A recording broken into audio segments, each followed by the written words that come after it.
TJ the Wheeldeal coming at you with another episode of The Whiteboard. Let's talk PayPal, or for a lot of you guys, it's PainPal.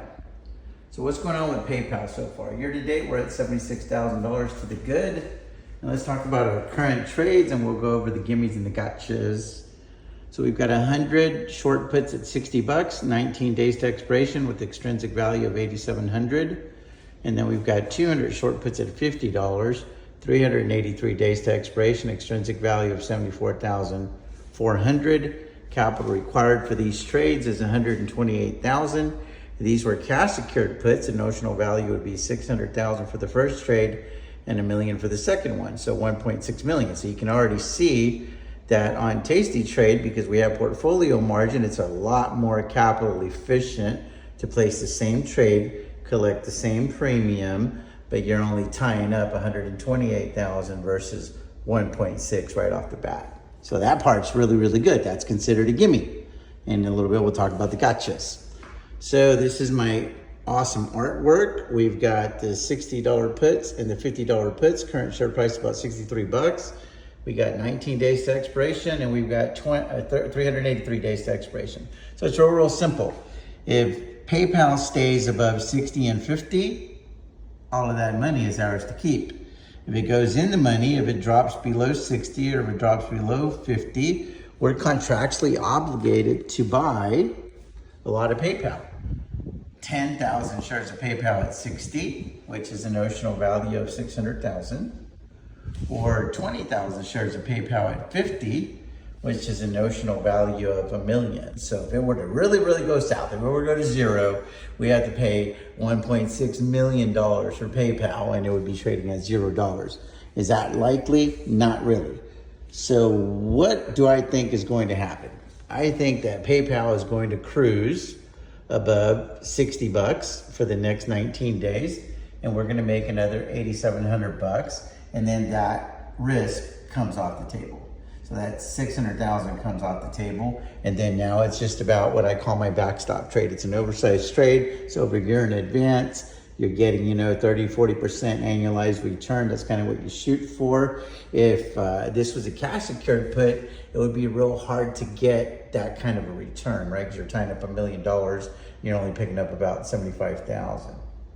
But because we're only tying up 128,000 and we're picking up the same money, that becomes a very, very capital efficient trade. So if it stays above 50, because I'm not even worried about the 60, because I don't think it'll happen. But let's just say the market tanks as a whole, PayPal goes to like 30 bucks. We're contractually obligated to buy the shares at 50, unless I roll the position, right? So those are the gimmies and the gotchas. They give you the money up front. You're not utilizing a lot of capital, but you have to be ready with that collateral because you might have to buy the shares if it dips to this price, right, the 50. So what would I do if that would happen? It would really depend on the situation. I could roll the position out another year, go from like 50 to 45, buy myself some time, because I'm like, why buy them at 50 if it's trading at like 30? But if it's trading at like 46, 47, and I don't want to jack with it, we got the $1 million available, we could just say, hey, we're going to take ownership of PayPal at 50 bucks. We're going to pay the $1 million for it, even though it's trading at 46 or 47. And then we're immediately just going to turn around and sell covered calls and bring in more premiums because we think that PayPal would be a really, really good value at 50 bucks. So why do I think this is a good trade? Is because I think it's not PainPal at these levels, it's PayPal.